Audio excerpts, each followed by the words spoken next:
The following is a class on the Bhagavad Gita as it is, second chapter, text number 1 through 10, given by His Divine Grace, A.C. Bhaktivedanta Swami Prabhupad, recorded in November of 1968 in Los Angeles. Samjaya said, seeing Arjuna full of compassion and very sorrowful, his eyes brimming with tears, Madhusadana, Krishna, spoke the following words. The Supreme Personality said, my dear Arjuna, how have these impurities come upon you? They are not at all befitting a man who knows the progressive values of life. They do not lead to higher planets, but to infamy. Purport. The Sanskrit... Now, Arjuna was sympathetic with his brothers and relatives, and he was practically crying with tears in his eyes. And Krishna says that it is non-Aryan. It is not befitting for an Aryan. Yes, see. He was so compassionate, but still it is not approved by Krishna. Purport. The Sanskrit word Bhagavan is explained by the great authority, Parasara Muni, the father of Vyasadeva. The Supreme Personality who possesses all riches, entire strength, entire fame, entire beauty, entire knowledge, and entire renunciation is called Bhagavan. There are many persons who are very rich, very powerful, very beautiful, very famous, very learned, and very much detached. But no one can claim that he is possessor of all these opulences entirely. Such a claim is applicable to Krishna only, and as such he is the Supreme Personality of Godhead. No living entity, including Brahma, can possess such opulence. Neither Lord Shiva nor even Narayana can possess such opulence as fully as Krishna. By analytical study of such possessions, it is concluded in the Brahma Samhita by Lord Brahma himself that Lord Krishna is the Supreme Personality of Godhead. Nobody is equal to or above him. He is the primeval Lord, or Bhagavan, known as Govinda, and he is the supreme cause of all causes. It is stated as follows. There are many personalities possessing the qualities of Bhagavan, but Krishna is supreme over all of them, because none can excel him. He is the Supreme Person, and his body is eternal, full of knowledge and bliss. He is the primeval Lord, Govinda, and the cause of all causes. In the Bhagavatam also there is a list of many incarnations of the Supreme Personality of Godhead, but Krishna is described therein as the original personality, from whom many, many incarnations and personalities of Godhead expand. It is stated in this way. All the lists of the incarnations of Godhead submitted herewith are either plenary expansions or parts of the plenary expansions of the Supreme Personality of Godhead. But Krishna is the Supreme Personality of Godhead himself. Therefore, Krishna is the original Supreme Personality of Godhead, the absolute truth, the source of both Supersoul and the impersonal Brahman. In the presence of the Supreme Person, Arjuna's lamentation for his kinsmen is certainly unbecoming, and therefore Krishna expressed his surprise with the word kutas, wherefrom. Such unmanly sentiments were never expected from a person belonging to the civilized class of men known as Aryans. The word Aryan is applicable to persons who know the value of life and have a civilization based on spiritual realization. Persons who are led by the material conception of life do not know that the aim of life is realization of the absolute truth, Vishnu or Bhagavan. Such persons are captivated by the external features of the material at the present moment they claim that we belong to the Aryan family, but they have not the qualification of an Aryan. Aryan qualification is described there. Simply, Arjuna was little flickering. He showed his little weakness, and he was at once condemned as non-Aryan. Oh, you are just saying your symptom of a non-Aryan, and by Krishna. So the Aryan word is not ordinary. To become Aryan means a perfect human being, as far as possible. That is Aryan civilization. Go on. Such persons are captivated by the external features of the material world, and therefore they do not know what liberation is. Persons who have no knowledge of liberation from material bondage are called non-Aryans.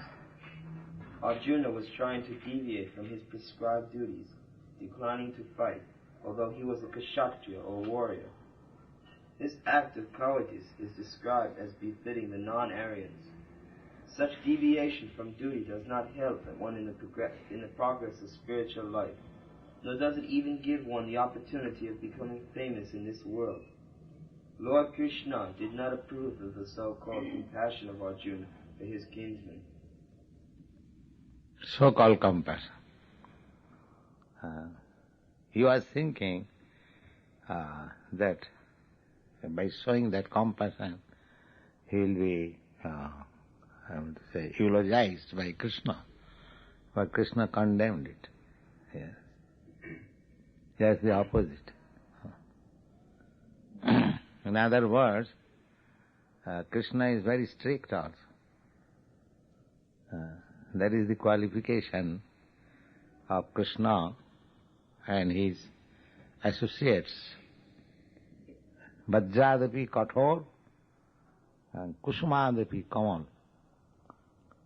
Softer than the flower and harder than the thunderbolt. Two sides. When Krishna is strict, he is harder than the thunderbolt. And when he is softer than the flower. These two examples are given. Vajradapi kathor kusumadapi kamal. So, Krishna is not lenient to his friend or to his devotee. Because that leniency will not help him. Will not help him. Sometimes he appears to be very hard for the devotee, but he is not hard. Just like father sometimes becomes very strict. That is good. That will be proved how Krishna's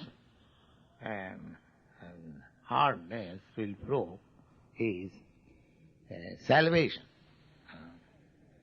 At the end, Arjuna will admit, by your mercy, my illusion is now over.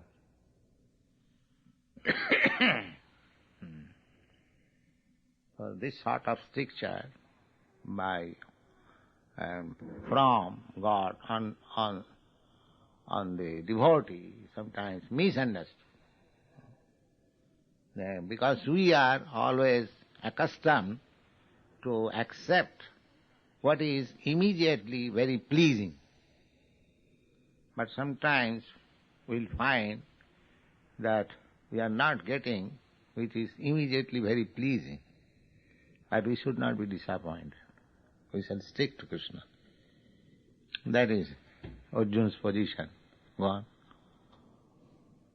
O son of Pritha, do not yield to this degrading impotence. Degrading impotence. He doesn't want to see his devotee a coward and impotent. So, the so-called qualification, impotency, niggard, that is not qualification for devotee. He must be very, and everywhere, very expert and fit. Krishna wants to see.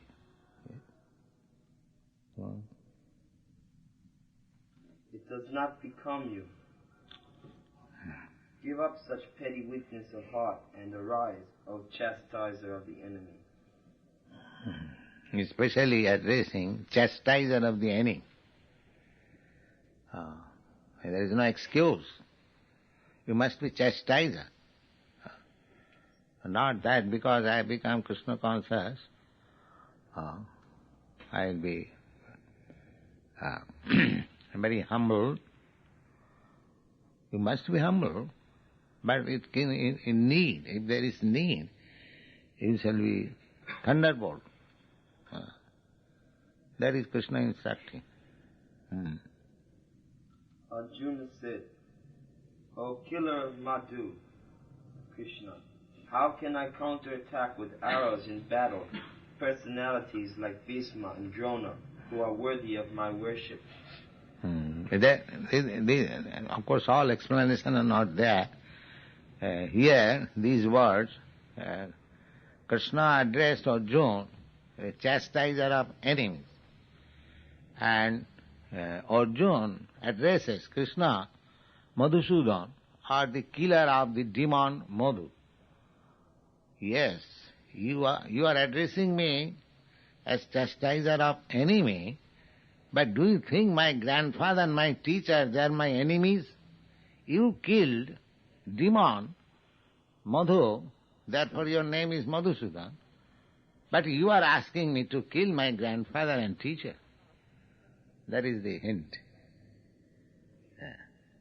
It is all right that your name is Madhusudan, you killed one demon whose name was Madhu.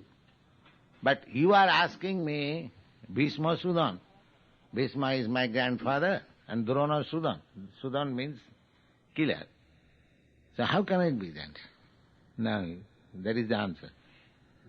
It is better to live in this world by begging than to live at the cost of the lives of great souls who are my teachers. Even though they are avaricious, they are nonetheless superiors. If they are killed, then our spoils will be tainted with blood. This is another indication how superiors should be shown respect. Arjuna says, although they have become avaricious, still they are my superior. Avaricious, why? They have got full affection for me. My grandfather, Bhishma, has got full affection for me.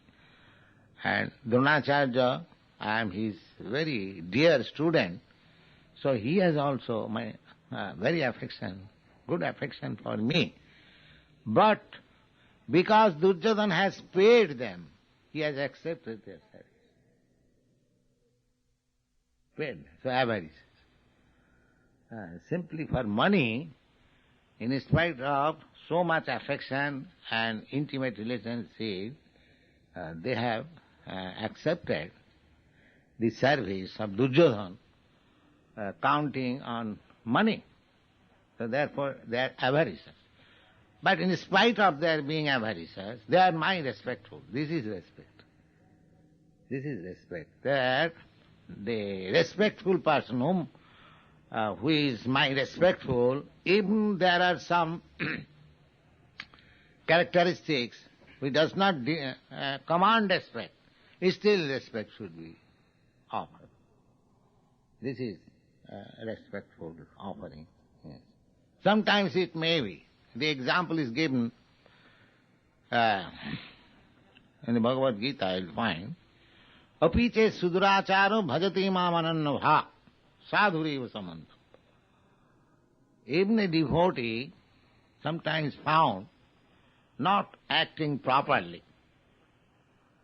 But because he has got that unflinching faith and devotion upon me, Krishna says, therefore he is sent.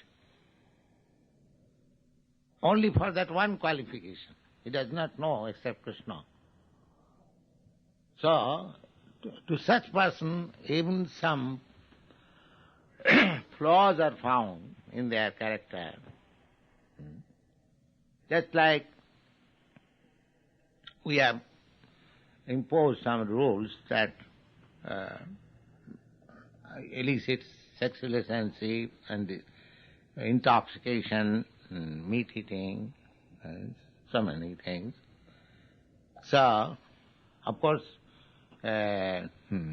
intentionally one should not break these laws. But even sometimes we may find that there is some flaw in one's part.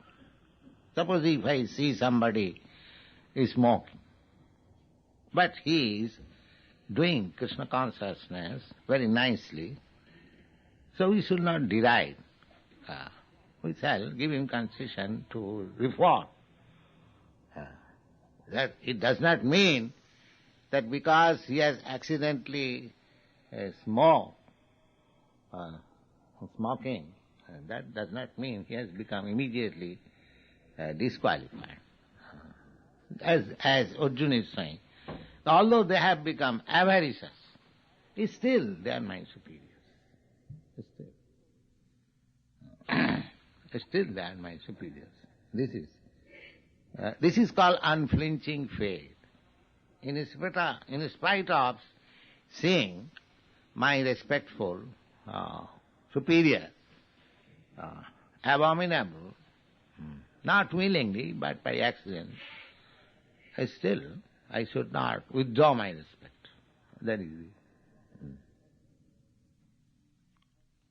Nor do we know which is better, conquering them or being conquered by them. The sons of Dhritarashtra, whom if we killed we should not care to live, are now standing before us on this battlefield. Purport.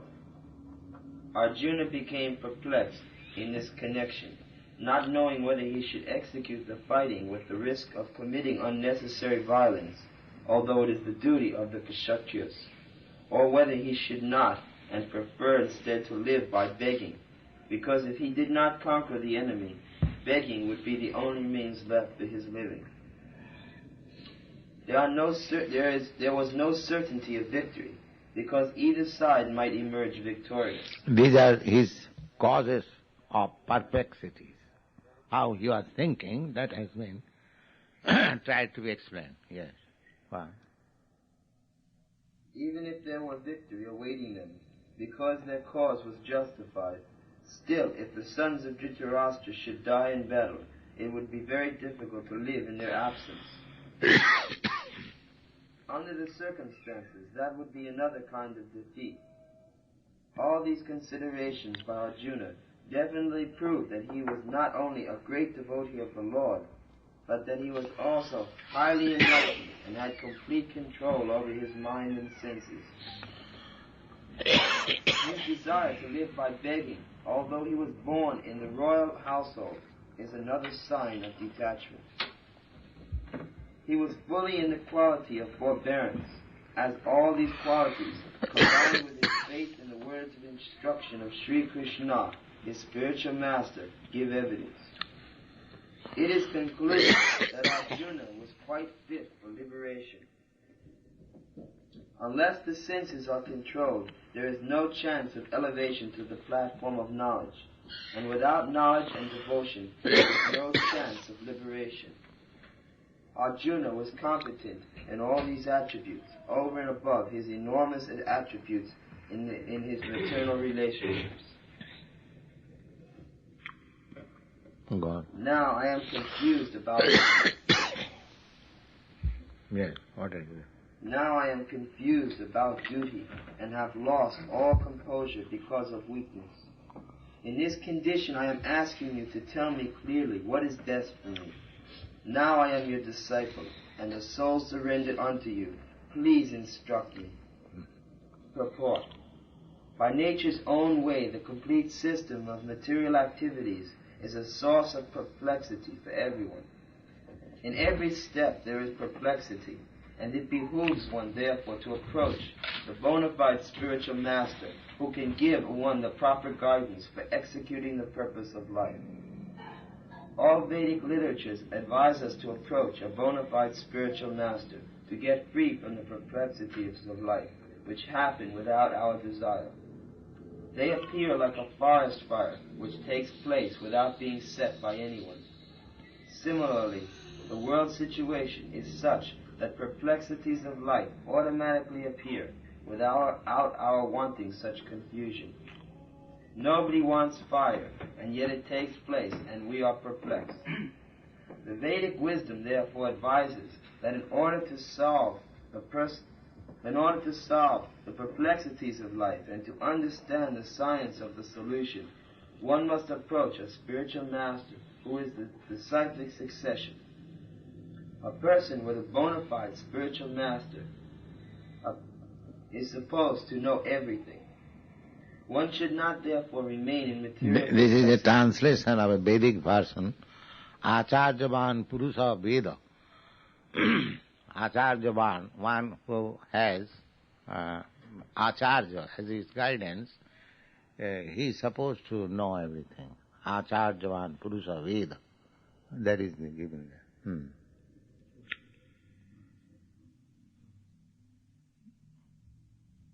One should not therefore remain in material perplexities, but should approach such a teacher. This is the purport of this verse. Who is the man in material perplexities? It is he who does not understand the problems of life. In the Garga Upanishad, this is described as follows. He is a miserly man who does not solve the problems of life as a human, and who thus quits this world like the cats and dogs, without understanding the science of self-realization. He is called a miserly man. This human form of life is the most valuable asset for the living entity, who can utilize it for solving the problems of life. Therefore, one who does not utilize this opportunity is a miser. As a miser does not properly use his asset. Suppose you have got $1 million, you keep it only, you do not use it properly, or you spoil it, then you are called miser. But if you utilize it properly and gain out of it, then you are intelligent. Similarly, Garga Upanishad says, the Garga makes distinction, two classes. One class of men, he says, Kripana. Kripana means miser. And another class of men, he says, Brahmana, Brahmins. So he classifies, Etad viditya japrayati sa Brahmana. This self-realization process, we shall die, it is sure. Every one of us will die. But we should not die like cats and dogs. That is the difference. We may die, we must die. Nobody can escape death. But before death, we must know what is self and self-realization. They are Brahmins. Those who are trying to understand what he is, what is his relation with God, and how he should live, they are called Brahmins. And those who are living like cats and dogs, simply eating, sleeping, mating, and dying, so they are dying like cats and dogs.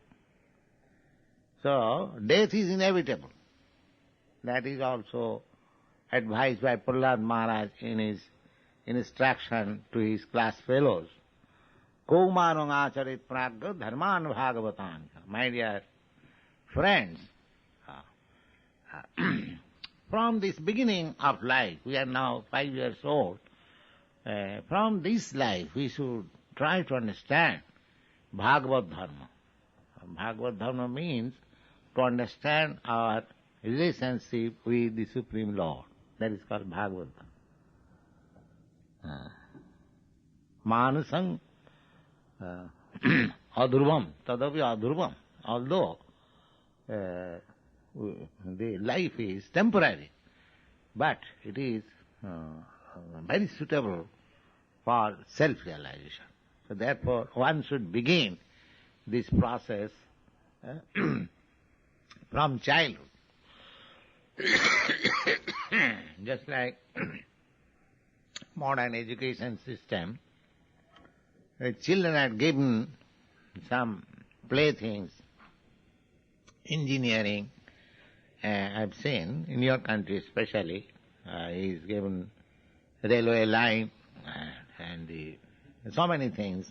He can understand how a railway system is working or engineering, so that from the very beginning of his life he is getting idea and he may catch up some line of activities. Similarly, this Krishna conscious education also should be given from the very beginning of life.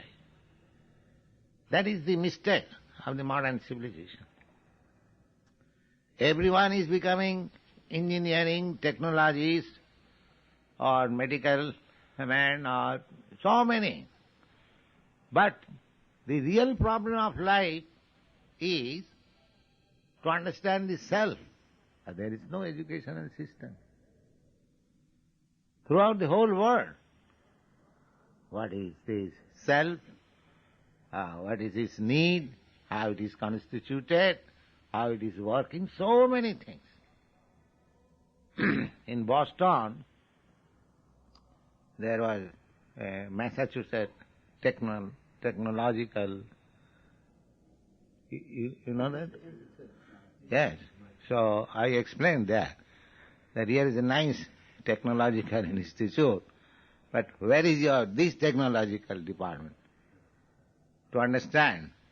And so the students very much appreciated it. Actually, this is the defect.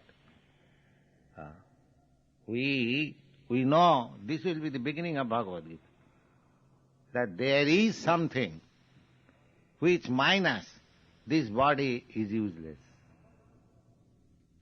But nobody is trying to understand what is that something. There is no technological institute to understand what is that something. Is it not defective? And still they are very much proud of advancement of education. The real thing is missing. You have got all departments for comforts of this body, for maintaining this body. But the thing which minus this body, the body is useless, what about that thing? That is Bhagavad Gita. That is Bhagavad Gita. Bhagavad Gita is teaching that technology. You should try to understand this. Bhagavad Gita is not technology for the external body. Bhagavad Gita is the technology of the Dehi, which is within the body, which is moving the body, which is keeping the body fit. This body is fit, very nice, very beautiful, very attractive. How long? So long the spirit soul is there. As soon as the spirit soul is off, immediately it begins to decompose. There may be a nice, beautiful young girl. Everyone is hankering after her. But as soon as the spirit soul is gone, nobody will like to accept. Immediately it becomes useless. So nobody is very serious. What is that thing? That is Bhagavad Gita. Yes. Is that what ages then? If the spirit soul is leaving the body, you become older? No, spirit soul is not old. The body is changing. That is the process. That will be explained.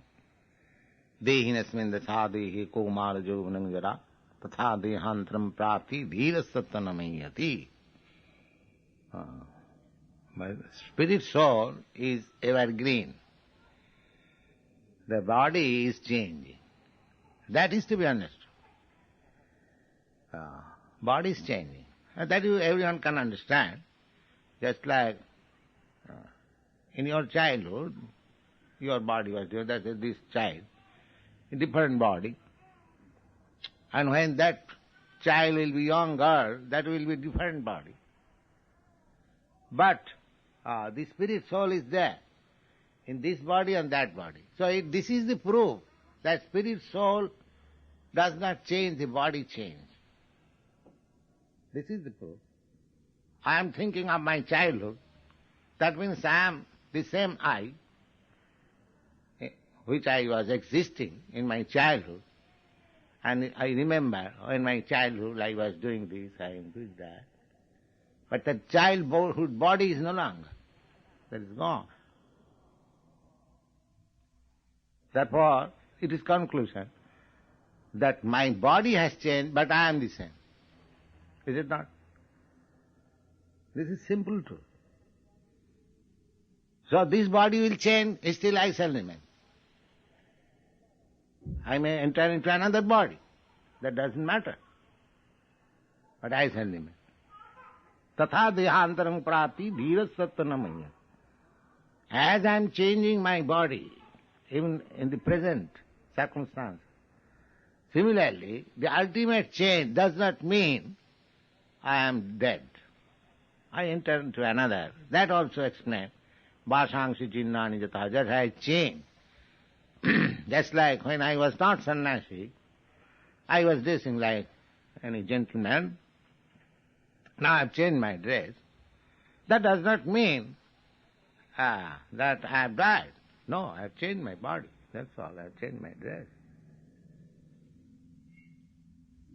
Or miserly persons waste their time in being overly affectionate for family, society, country, etc., and the material conception of life.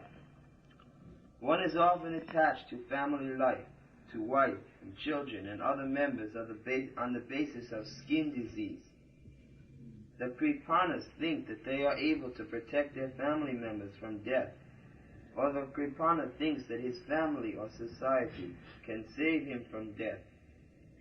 Such family attachment can be found even in the lower animals, who also take care of children. Being intelligent, Arjuna could understand that his affection for family members and his wish to protect them from death were the causes of his perplexities.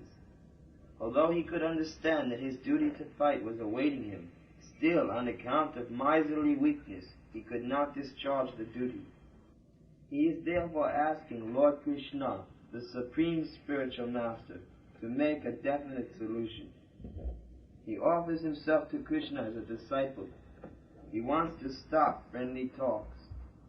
Talks between the Master and the disciple are serious, and now Arjuna wants to talk very seriously before the recognized spiritual Master. Krishna is therefore the original... Here is a technique. The same Krishna and same Arjuna, they are talking as friends. Then what was the necessity of Arjuna accepting Krishna as spiritual master? The same Arjuna and same Krishna, they will talk, but what is the necessity of accepting a spiritual master? That means, after accepting spiritual master, he will not argue. He will simply accept whatever he says. That is the thing. Friendly talks, equal level. Krishna was talking something and he was replying. So that argument has no end. But when he accepts him as spiritual master, there is no more argument. One has to accept whatever he says. Therefore he is accepted spiritual master. After this, Arjuna will never say, this is wrong, this is no, I don't agree, no. He will accept. The acceptance of spiritual master means to accept anything, whatever he says. Therefore one has to select a spiritual master whom he can completely surrender. That is the technique. Vedavaka, just like the Vedic injunction, nobody can deny. Similarly, spiritual master is also representative of Veda, Acharyavan Purusa Veda. So, similarly, it is like Vedic injunction. So, spiritual master has also got the grave duty. He has to instruct the disciple in such a way that he may not be misled.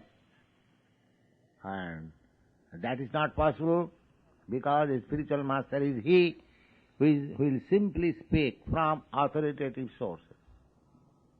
He will speak from Bhagavad Gita, Bhagavad, or what was spoken by Narada, Vyasa. That is his authority. He does not say, in my opinion it is, no. Therefore, it is perfect. It is coming from the disciplic succession. And if one agrees to such instruction, then he is also perfectly advancing. It is not difficult to understand. So, he is accepting. Now I accept you as my spiritual master, you teach me. Is that this statement? Yes. What is that? He offers himself to Krishna as a disciple. He wants to stop friendly talk. Krishna is therefore the original spiritual master in the science of the Bhagavad Gita, and Arjuna is the original disciple in understanding the Gita. How Arjuna understands the Bhagavad Gita is stated in the Gita itself. And yet foolish mundane scholars explain that one need not submit to Krishna as a person, but to the unborn within Krishna. There is no difference between Krishna's within and without, and one who has no sense of this understanding is the greatest fool, the greatest pretender. I can find no means to drive away this grief which is drying up my senses. I will not even be able to destroy it if I win an unrivaled kingdom on the earth with sovereignty like the demigods in heaven. Samjaya said, having spoken thus, Arjuna, chastiser of enemies, told Krishna, Govinda, I shall not fight, and fell silent. O descendant of Bharata, at that time Krishna, smiling in the midst of both the armies, spoke the following words. So Arjuna was so serious and Krishna was smiling. Just see the fool what he is doing. Therefore there was necessity of instructing Bhagavad Gita. The fool has to be instructed. Yes, this is. He was smiling. This is childish. He was very serious. Oh, just like sometimes a child is very serious, and the father is smiling. Yes. So now Bhagavad Gita will be spoken. He has accepted Krishna as spiritual master. Now he will teach. So what does he teach? Next. The blessed Lord said, while speaking learned words, you are mourning for what is not worthy of grief. Those who are wise lament neither for the living nor the dead. This is the first person, Krishna as teacher. What is that? Read it again. Those who are wise lament neither for the living nor the dead. Yes. Asatyan anusuchastang pragyavadang sarvasas. That you are lamenting for a thing which no learned man does. That means you are not learned. But you are talking just like a learned man. What is that? You are talking? Yes. While speaking learned words, yes.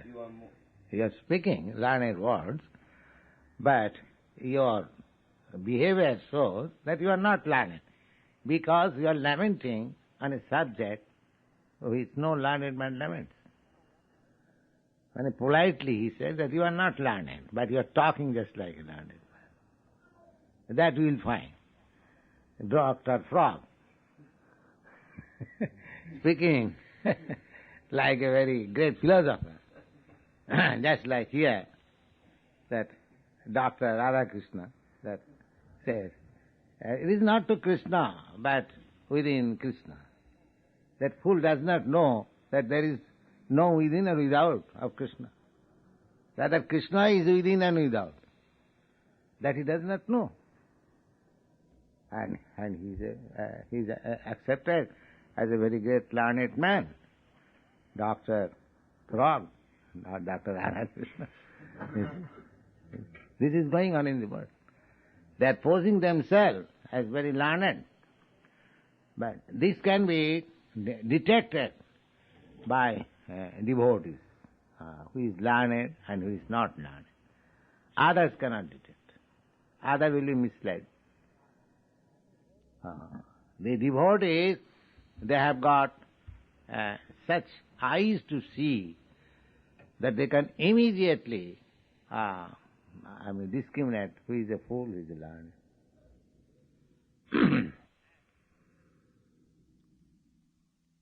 So, it is not necessarily that one has to become pure devotee immediately. Just like we are also following the instruction of our spiritual master. I don't claim that I am pure devotee or perfect, but my only qualification is that I am trying to follow the instruction of the perfect. Similarly, this is called disciplic succession. Just like here it is stated that Krishna is the original spiritual master and Arjuna is the original student. So Arjuna said that sarvamevang ritang manne jadvadasi kesam. My dear Krishna, whatever you are saying, I accept in total, in the 10th chapter. I don't make just like Dr. Radhakrishna says, oh, it is not to Krishna, it is something else. He does not accept in that way. He says that whatever you are saying, I accept it. I don't say that you have got a separate thing within, that is supreme, you are not supreme, as person. This is impersonalist. They do not know that Krishna has no such a conditioned soul, just like we are. I am different from my soul. I means I am my body. Or I am soul different from the body. Krishna has no such differentiation. He does not know that. Because he is not following Krishna, the perfect spiritual master. He is following some rascal spiritual master. Therefore he has this mistake. But if we follow Arjuna and Krishna, then we get perfect knowledge. We may not be 100% perfect, but as far as possible, if we follow the instruction as it is, that much perfect. And this way, one will get perfection.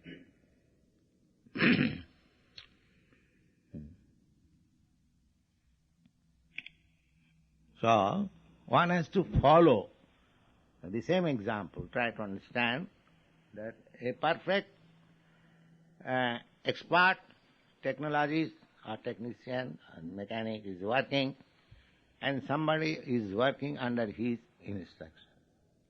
So this somebody, because he is strictly working under the instruction of the expert, he is also expert. He may not be 100% expert, but his work is expert. Is that clear? Because he is working under the expert. Do you follow? So, if you follow pure devotee, then you are also pure devotee. It may not be one is 10% pure, because we are trying to raise ourselves from the conditional life. But if we strictly follow the pure devotee, then we are also pure devotee. So far we do, that is pure. So pure devotee does not mean one has to become immediately 100% pure. But if he sticks to the principle that will follow a pure devotee, then his actions is as good as a pure devotee.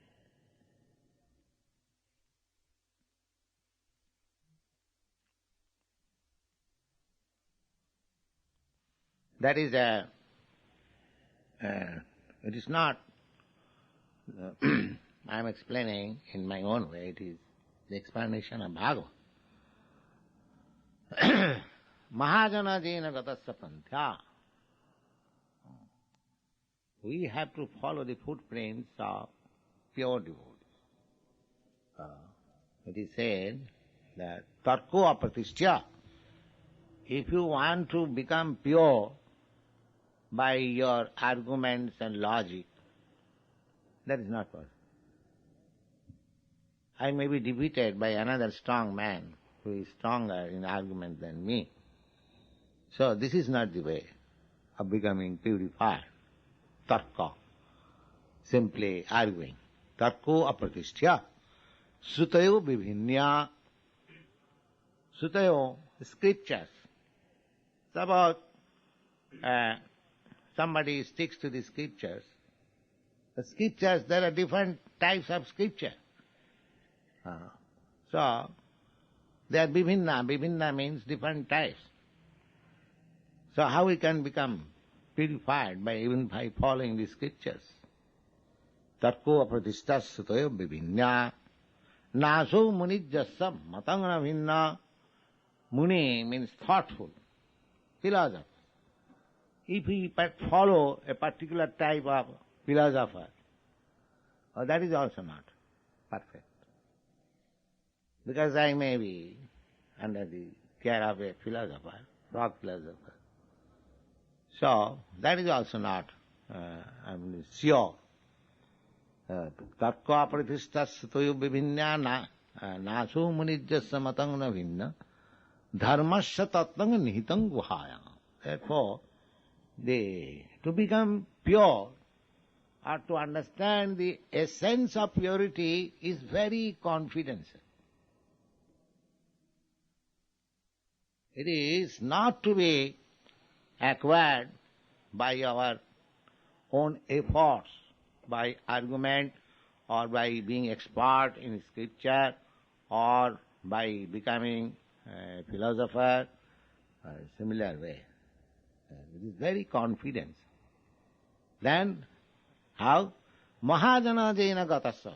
You have to follow a pure devotee, acknowledged devotee.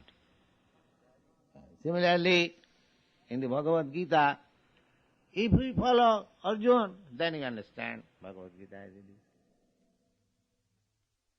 But if we don't follow Arjuna, if we follow somebody, Dr. Frog, or create our own interpretation, then we remain impure.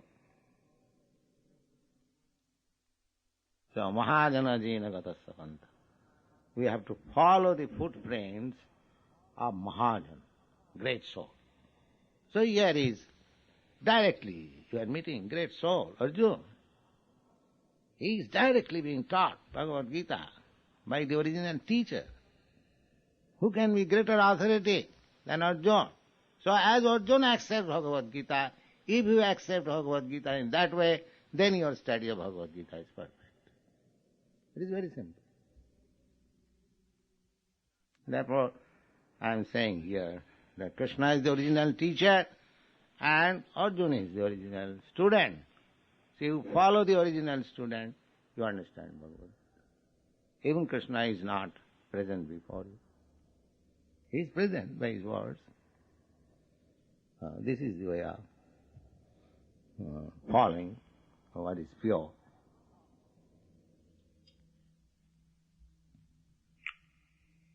Yes.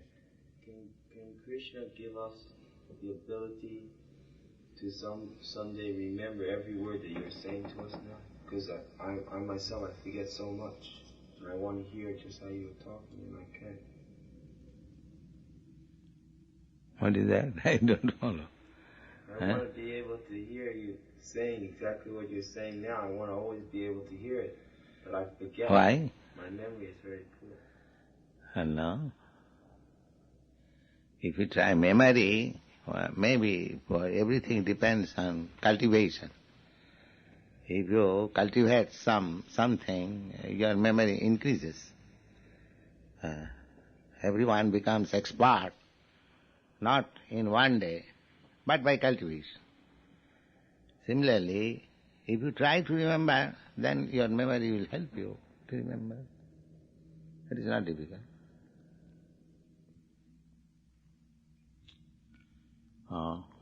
That is stated in the Bhagavad Gita, that we have to try to remember Krishna. He is so beautiful, his instructions are so nice. If we simply remember Krishna, that was the perfection approved by Lord Chaitanya. I think I have narrated this story. When Lord Chaitanya was traveling in South India, in a big temple, Ranganath temple, he went to see the deity, and he saw one Brahmin was reading Bhagavad Gita. And people were joking him, Mr. Brahmin, how you are reading Bhagavad Gita? Because they were their neighbors, they knew that this Brahmin was illiterate, and he was studying Bhagavad Gita. So they were joking. But the Brahmin did not care them. He was taking the book, and in his own way he was reading. Chaitanya Mahaprabhu saw this incident. He came to the Brahmin. So he asked the Brahmin, "My dear Brahmin, what you are reading?" So he could understand this person is not joking with me, he is serious. So he explained, "My dear sir, I am reading Bhagavad Gita. Unfortunately, I am illiterate. I do not know even the alphabets." Why you are reading Bhagavad Gita? So he said that my spiritual master knows that I am illiterate, but still he has asked me to read Bhagavad. What can I do? Therefore I have taken this book and seeing simply. I do not know how to read. Oh, that's all right, you cannot read, but I see that you are crying. How you are crying if you are not reading? Yes, I am crying, of course. There is cause. What is that? Now, as soon as I take this Bhagavad Gita, I remember Krishna. Krishna is sitting as driver, and Arjuna is hearing. I have heard this story. I know something of the instruction, but I cannot read. So as soon as I take this book, this picture comes before me, and I simply think, oh, how Krishna is nice. That he has become a charioteer of his devotee. He is so great. Still, he has accepted a menial service of his devotee. This gives me so much pleasure that I cry. Chaitanya Mahaprabhu embraced him. Your Bhagavad Gita reading is perfect.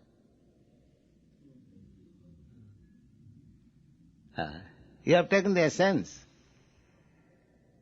So this is the thing. If you simply remember Krishna is teaching Arjuna, and Arjuna is hearing, if you simply remember the picture, that is sufficient. Even if you think that you cannot read. Because after all we have to become Krishna conscious. We haven't got to become a learned man to argue with another learned man. If it is possible, we can do that.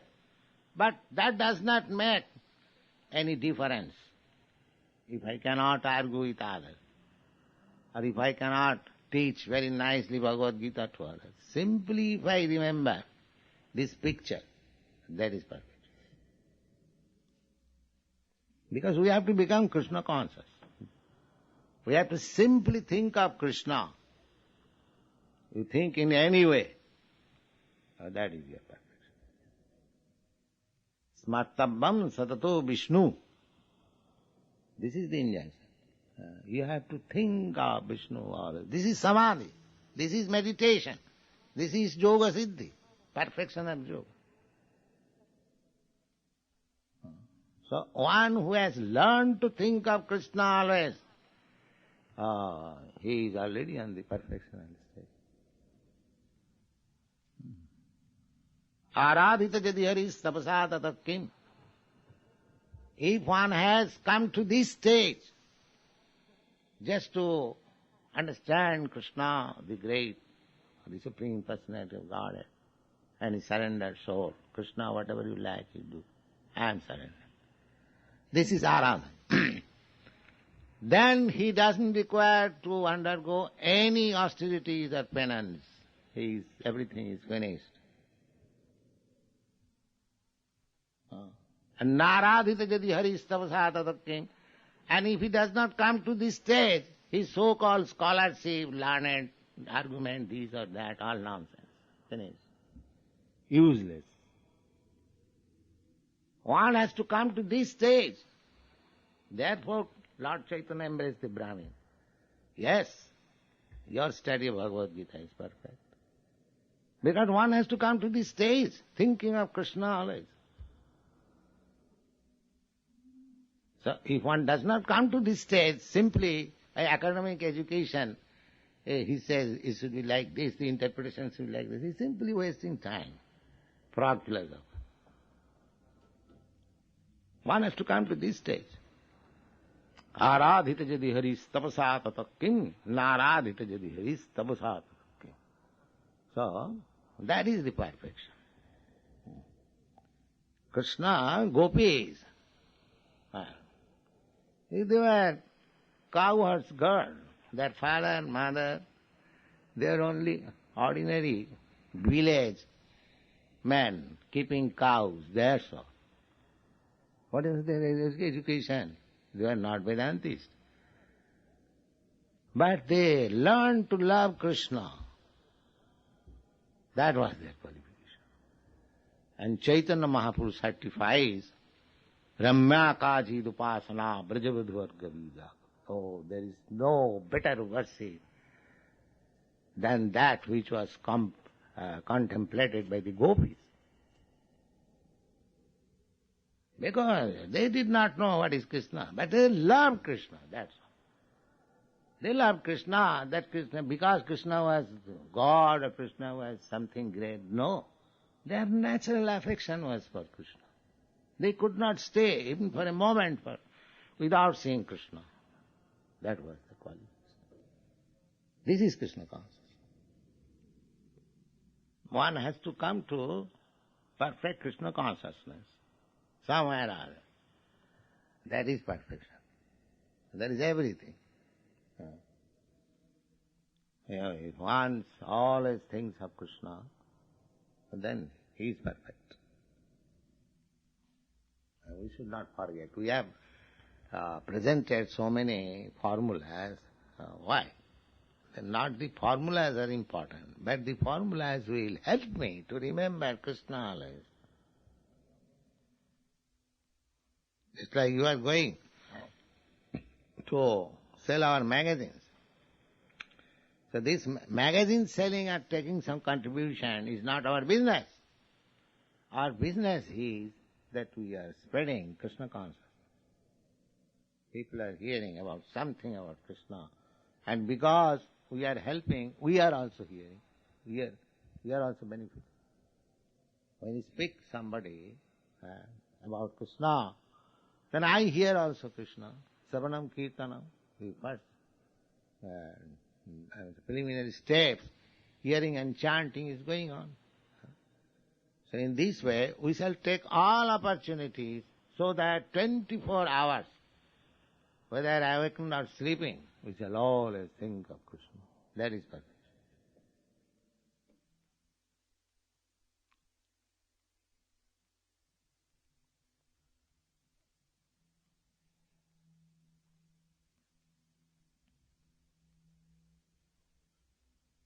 This chanting means always remembering Krishna, Hare Krishna, Hare Krishna, Krishna Krishna, Hare Ram, Hare Ram. Cooking, I am cooking for Krishna. I am typing for Krishna. I am going to preach for Krishna. I am distributing back to God for Krishna.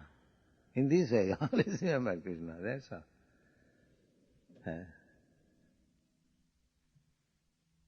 That will make you perfect.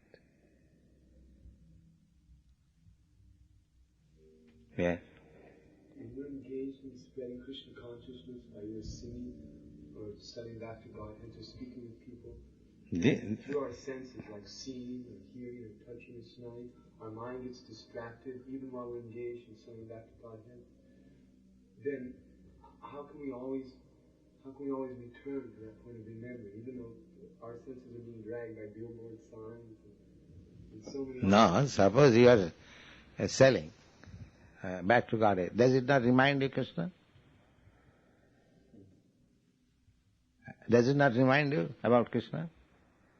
What for you are selling back to God? You could sell another popular magazine which could sell very nicely, quickly, thousands of copies. Why have taken this back to God? For Krishna. You are not for business, you are not ordinary, newspaper seller. Why have taken back to God? Your motive is that people may know about Krishna. That is your motive. If magazine selling is your business, you can take any other sense gratification magazine, there are so many, and you can sell, you can make some profit. So, we have to mold our life in such a way that we shall always remember Krishna. Therefore, remembering Krishna is my primary business. And we have to act in such a way that we may not forget Krishna. That should be the principle. That is the secret.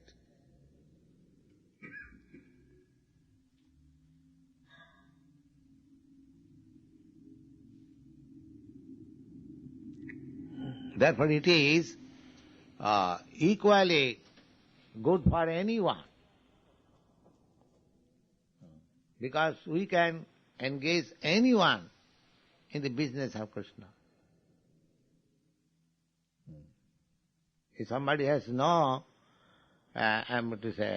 knowledge, he can simply sweep over the floor of Krishna's temple. That will make him remembering Krishna, that I am cleansing the floor of Krishna's temple. He is as good as the editor of Bhagavad.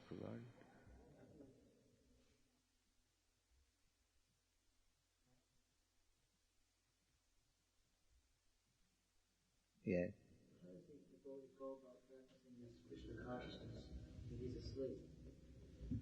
Yes, just as sleep means your gross senses are stopped, but your mind works. Therefore you dream. So if you practice your mind to be engaged in Krishna consciousness, in dream also you will see that we are preparing prasadam and going to sell back to Godhead.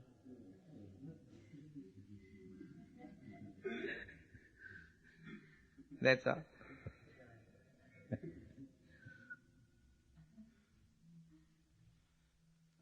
Sometimes, some nights, when I feel hungry, I dream that I am eating Krishna Prasadam, very sumptuous.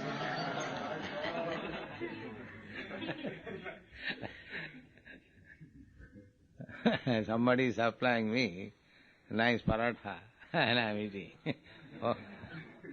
But being hungry, my hunger is not satisfied. I am eating till the dream is end.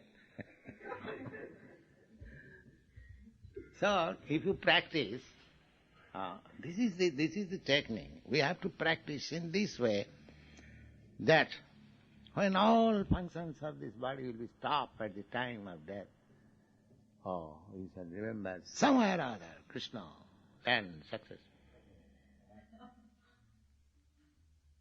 Immediately success. That is the technique.